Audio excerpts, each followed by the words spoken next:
Karbala की तपती रेत पर एक ऐसी कहानी लिखी गई जो आज भी इंसानियत को झकझोर देती है। ये कहानी है पछतावे, हिम्मत और सच को चुनने की। और इस कहानी के किरदार हैं हजरत इमाम हुसैन। जब वो अपने परिवार और साथियों के साथ क्यूफा की ओर जा रहे थे, तब उन्हें रोकने के लिए एक सैनिक दल भेजा गया। उस दल की रहनुमाई कर रहे थे हजरत हुर। उनका काम था हुसैन के काफिले को रोकना और उन्हें आगे बढ़ने से रोक देना। जब दोनों काफिले आमने सामने आए तो माहौल बहुत भारी हो गया। एक तरफ नबी के नवासे खड़े थे और दूसरी तरफ हजरत हुर और वो सभी सैनिक जो अपने हुक्मरानों के हुक्म का पालन कर रहे थे।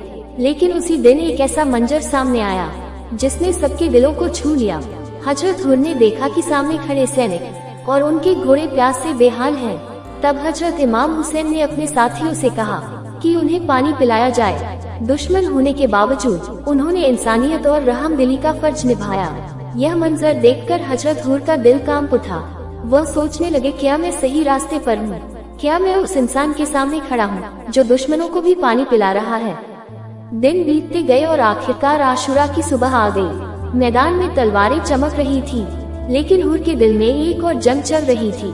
एक तरफ हुकूमत का डर और दूसरी तरफ सच्चाई की पुकार। आखिर वह पल भी आ गया जब उनका दिल पूरी तरह बदल गया। उन्होंने अपने घोड़े को मोड़ा और तेजी से हुसैन के खेमे की तरफ बढ़ गए। उनकी आंखों में आंसू थे और चेहरे पर गहरा पछतावा।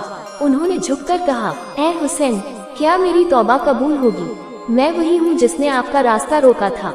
ये सुनकर इमाम हुसैन ने उन्हें उठाया और फरमाया, अगर तुम सच्चे दिल से तौबा करते हो तो अल्लाह तुम्हारी तौबा जरूर कबूल करेगा। ये सुनते ही हुर की आंखों से आंसू बहने लगे। उसी पल उन्होंने फैसला कर लिया, अब वह सच्चाई के साथ खड़े होंगे, चाहे इसकी कीमत अपनी जान देकर ही क्यों न चुकानी पड़े। जब जंग शुरू हुई तो उन्होंने बहादुरी से मैदान में कदम रखा। वो जानते थे कि लड़ाई आसान नहीं। सामने बड़ी सेना थी और साथ में सिर्फ कुछ मुट्ठी भर लोग। लेकिन हुर के दिल में डर नहीं था। उन्होंने अपने घोड़े को एड़ लगाए और दुश्मन की ओर बढ़ गए। हर बार में उनका हौसला साफ दिखाई दे रहा था।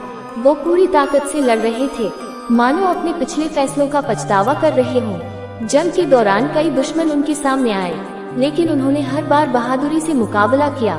मैदान करबला में उनकी बहादुरी देखकर लोग हैरान थे। कुछ ही समय पहले जो आदमी दूसरी सेना में था, वही अब सच्चाई के लिए अपनी जान की बाजी लगा रहा था। लड़ते लड़ते वो थक चुके थे, लेकिन उनके हौसले में कोई कमी नहीं आई। आखिरकार उन्हें गहरे घाव लगे और वो जमीन पर गिर पड़े। जब ये खबर हजरत इमाम हुसैन तक पहुंची, तो हजरत इमाम हुसैन खुद उनके पास आए। उन्होंने हुर का सिर अपनी गोद में रख लिया। आय हाय, किस किस को मौला की गोद मिली होगी। उस वक्त हुर की आंखों में सुकून था। उन्होंने धीमी आवाज में रोते हुए कहा, क्या अल्लाह मुझे माफ कर देगा?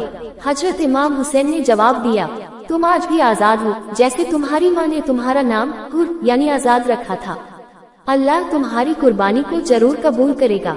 ये सुनकर हुर के चेहरे पर सुकून भरी मुस्कान आ गई। कुछ ही पलों बाद उन्होंने अपनी आखिरी सांस ली। जब भी करबला का जिक्र होता है, हुर का नाम भी बड़े अदब से लिया जाता है, और लिया भी क्यों न जाए। जो कोई भी मौला हुसैन के साथ जो जुड़ गया, वो इतिहास में अमर हो गया। सुभान अल्लाह। करबला की कहानी हमें याद दिलाती है कि सच्चाई की राह पर लौटने में कभी देर नहीं होती। और यही वजह है कि करबला सिर्फ एक जंग की कहानी नहीं है, बल्कि इंसानियत, हिम्मत और सच्चाई की सबसे बड़ी मिसाल है। करबला में इमाम हुसैन का साथ और किसने दिया, ये हम आपको अगली वीडियो में बताएंगे। तब तक के लिए अल्लाह हाफिज। करबला की कहानी अगर आपको पसंद आए हो तो हमारे चैनल को सब्सक्राइब करें, वीडियो को लाइक करें और शेयर करें। अल्लाह आपको, आपके माँ बाप को हमेशा खुश रखे।